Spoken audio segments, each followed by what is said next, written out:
Welcome back, everybody. I figured today is the perfect day to talk about Gilgamesh some more because, yeah, I did this video. And of course, it was something of a joke, and I hope most of you realized that. But I also, while reading it for that joke thing, realized that actually there's a lot to talk about that we could actually do outside of just a dumb joke. So this is the full spoiler one where I actually talk about Gilgamesh and try to get some, meaningful things out there. We'll see. Here we go.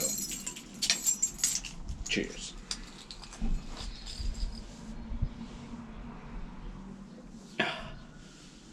Alright, so basically, I've read the story of Gilgamesh, the Epic of Gilgamesh, I don't know, 5, 6 times in my life at different points in German and English translations, and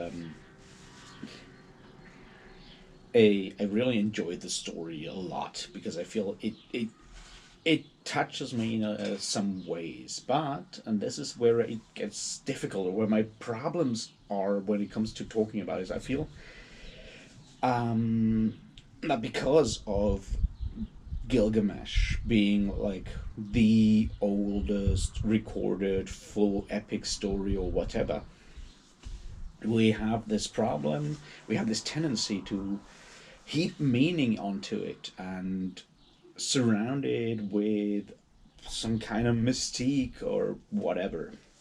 And while I'm absolutely in favor of mystification of the Manila Road album, I'm not a fan of mystification outside of that.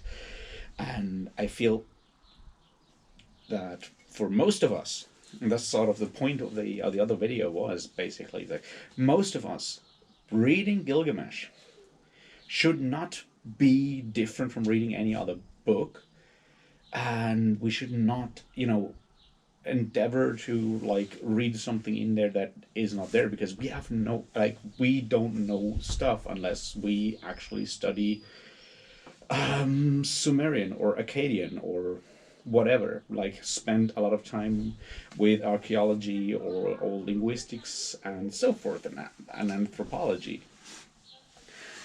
Those disciplines obviously would give us a kind of how to say, a kind of background to interpret or read more into the story. But since most of us don't have that, I only took one course of Sumerian, and I didn't learn much because I'm a terrible student. But the point is that yes, I don't have that background, but I can still read that story and try to figure out what I'm taking from it in a way, just the same way I take stuff from reading the Malazan Book of the Fallen, or reading the Lord of the Rings, or reading, I don't know, any other kind of book, right? With a few differences that I feel are interesting because they open up like questions or views onto art in a way, but also onto stories. The biggest one there being the idea of a story, a tale, so to speak. I'll say tale because tale sounds good and fantasy-ish and shit like that. The point is, the tale being in a way separate, or in some situations separate from the actual language. What do I mean by that? What I mean by that is that we have the narrative, we have the story of Gilgamesh, the tale of Gilgamesh, which is obviously Gilgamesh, king of Uruk, being something of an asshole. And the solution for that is to create another asshole, and those two, after fighting, become best bros and have adventures together. Which is something that we have seen on schoolyards all over the planet, I guess. But, all of that stuff, the story of their adventures, Enkidu's death, Gilgamesh's search for, like, a quest for immortality, That's the plot of it. That's the stuff that happens there, the story, the tale. Now, the version we read, and this is because we have a tale that has come from oral tradition and has been written down. We don't have, like, the actual text is very much suspect, and it shows with this one much more than with a lot of other tales, right? Because we don't have a definitive version. We don't even have like everything in the so-called Sumerian original. We some parts are Akkadian versions, and translations that we nowadays read are sometimes an amalgam of those two, or follow a specific reading of a specific tablet and so forth.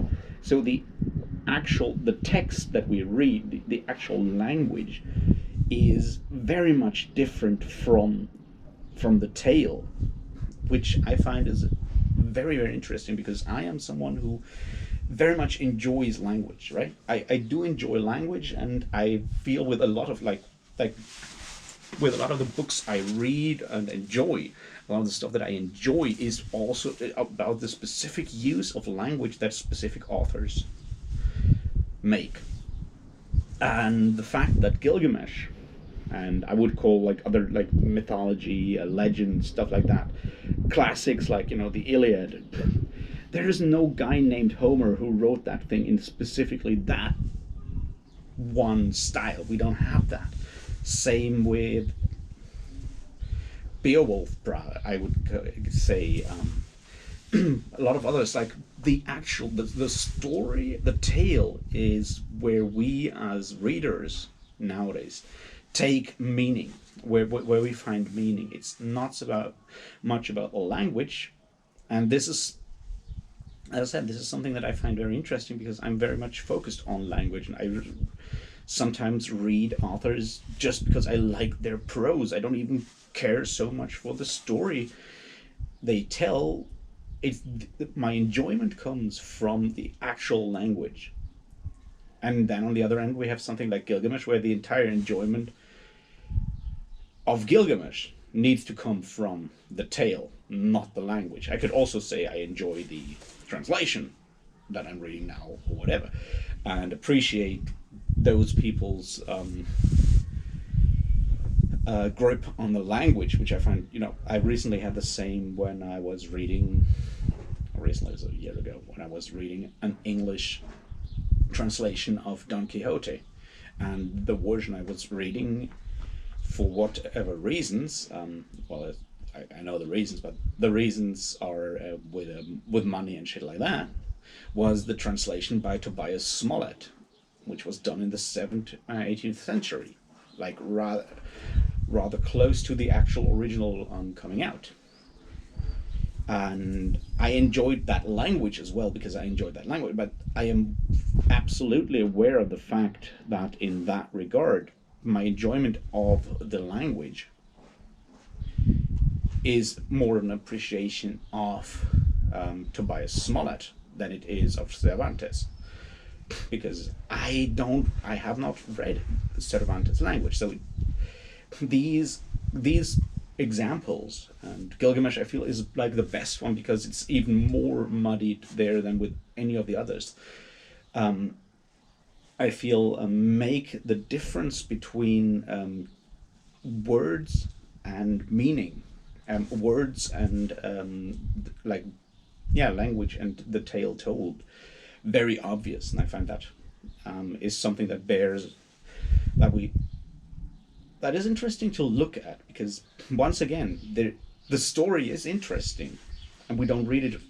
I guess most of us don't read it for the language unless we study Sumerian, which I wish I could, but I fucked it up. So if you are planning to do that, go ahead. It's great. Also, you'll have to learn a lot about Lugal Ani, and about who built which building for which, to honor which god. But that's just, don't let that deter you. There's also cool insults and shit later on. Anyway, so My next point would be the fact that reading Gilgamesh as someone who has no idea about ancient Sumer, who has no idea, no background, no real background in any of these subjects, would be to approach it like I approach every kind of story. Yes, I look at the language, we just talked about that. The language doesn't, like, is very different depending on which translation we use, we read, which version of the tale we read, because there's different versions, and it's difficult to say which one of those is like there's no definitive one. That's the point. We have that, and we can still look at sort of the actual form of it, the way it is written, and what we realize with I made jokes, fun of it, is it's repetitive. Of course it is repetitive. It's the same kind of repetition that you find in that you definitely also find within say the Iliad or the Odyssey. Up to a point, from the one or two times I've read Beowulf, I feel it's also in there, right? And that is the remains of the oral tradition that made that story, right? Those are memory tools. It's like you repeat specific things because that makes it easier for us to remember those. And these are like poems that were transmitted orally, and that's what this is. So of course you have these repetitions in there, and they're very pronounced within Gilgamesh. And I feel that's interesting because I was listening to an audiobook version of it this time around while I was doing my daily workout, and these repetitions really gel wonderfully with a repetitive, like, physical task you do. They make that gels wonderfully, and it kind of, I don't want to say gives like a trance-like feeling, but it has some meditative kind of vibes in a way. That's once again, that's a thing that's interesting to look at, and that makes experiencing the tale, I guess, in a way, more. It made it, for me at least, more like the experience something different than just reading a book in a way. So there's that, and as I said, that's cool. Then let's look at the themes in there. Like, is the plot really good? No, the plot is not. Like, the plot is nothing special. There's a few interesting things there, obviously. The idea of how Enkidu is tamed or made a civilized man is certainly something that is interesting to look at. The main big one, however, is obviously the quest for immortality, or the general question, because it's something that lingers throughout the entire story, right? It's not just that after Enkidu dies, Gilgamesh goes like, oh shit, I'm gonna die soon, so I don't want to do that, so let's figure out how to become immortal. But it's even before that, when they decide to, I don't know, kill Humbaba and cut down the cedars of Lebanon. When Gilgamesh already talks about the question of what remains of us, and this idea is, I feel, the pervading thing there, next to the fact that no, we're not immortal, and that sucks. The other big thing there is that there is this drive within us humans, to actually go and make our mark, to leave a legacy, to make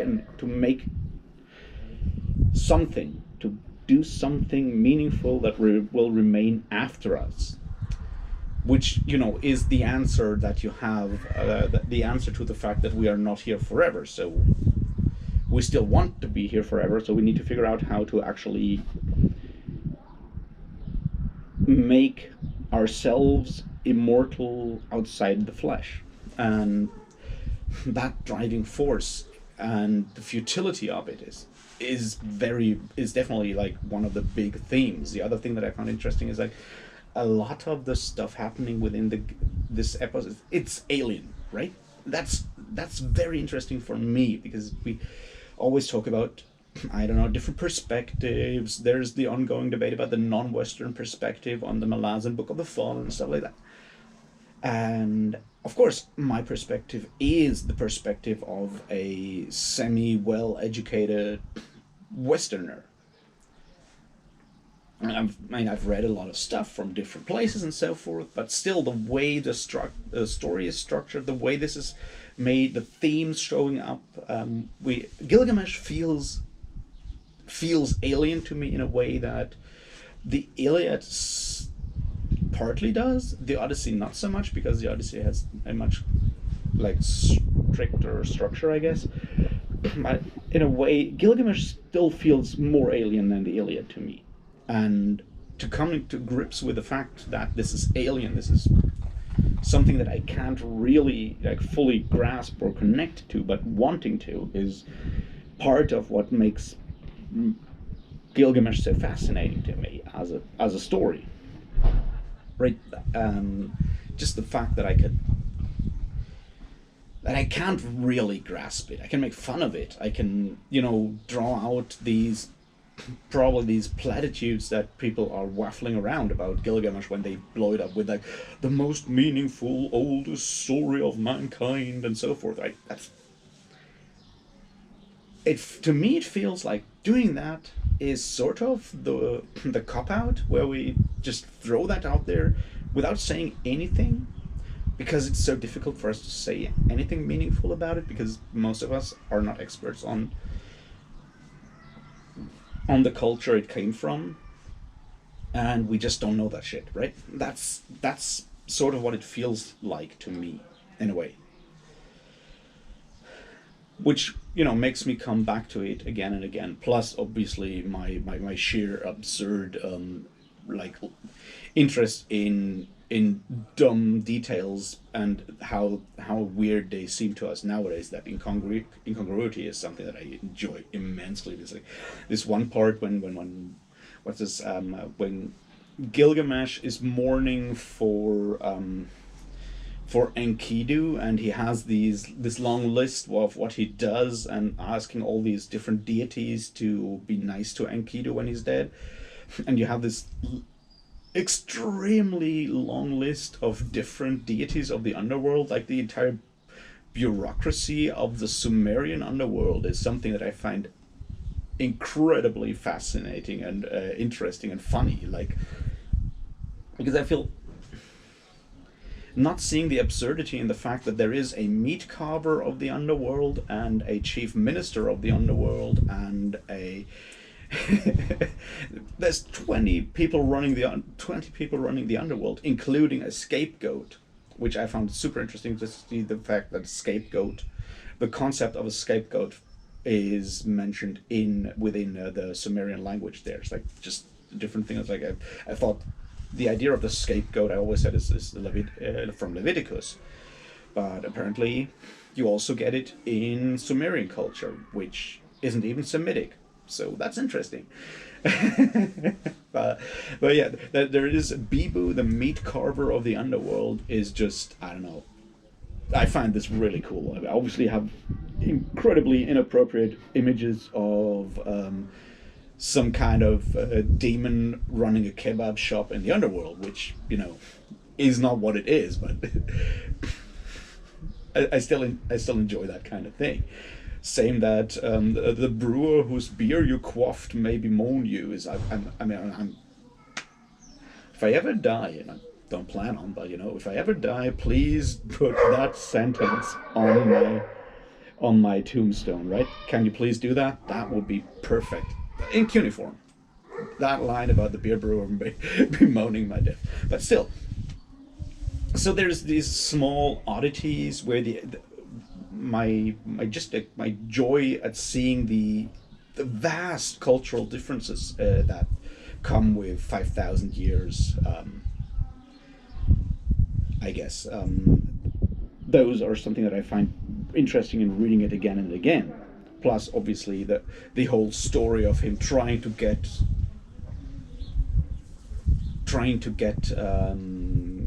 immortality and failing. Also, I love that small detail near the end when when the snake eats the herb that brings rejuvenation, and the snake eats that herb and then sheds its skin, and I'm like, wow, this is your like etiology when you have like a myth explaining something in reality, and like, okay, that's why snakes change their skin, is because they eat they ate that herb that brought rejuvenation. And so there's all these small aspects to the story in there that I find extremely interesting. Like, I guess another one is just like the fact that this idea of Enkidu and Gilgamesh being like prime examples of dumb masculinity. They both deciding they want to. They need to fight with each other just to figure out who's stronger. And once they've done that, they become best buddies. This is a very, I guess that's like the fascinating thing about Gilgamesh, right? It's like these are very realistic depictions of human behavior right there with that friendship between those two guys. Now, the interesting thing though is that you can have that at the same time as it being a completely alien and difficult to understand or connect to work on the other hand. And I found that it's that kind of weird thing that you can't really grapple with, I guess, that I found interesting. Also, well, killing the bull of the heavens and throwing its hindquarters into in the face of a goddess because why not, is just I don't know how to say. That's just like really explicit in a way. Like the general weight is explicit is also fascinating because yeah, once again, it's like you read that thing, you have no idea what those people were like who wrote that thing down, and then we can still find our own lessons in there. That's obviously something that is very, very interesting because I made the joke, this is not, death of the author is something that I really have issues with, but here it makes a lot of sense because it's like not only the author is dead, but their entire culture is dead, and we don't know that culture, completely don't know that, unless we obviously are studying exactly that topic, and then even then we don't know really. We just like guess stuff because it's like you find weird things, you assume they have like a ritualistic background, and you go from there. But yeah, that's sort of my attempts to read Gilgamesh again and make sense out of it. If I had to sum it up, I would say it's a story that I come back to. It moves me again and again and again. I try to figure it out, but I feel that actually approaching it like any other book is the best way to do it. Take away all the dumb like stuff around it. Unless you study Sumerian culture, just read it as a book and take all the things out of it that you really want to take out of it, and that's the easiest way to do it. Anyway, that's that thing that I wanted to do yesterday, so now it's today, and I'll be back tomorrow with more reasonable content. So until then, have a great Good Friday. Celebrate that someone got nailed to a tree and all of that. Unless you're Orthodox, then you have like a regular weekend. All right, talk to you later. Cheers.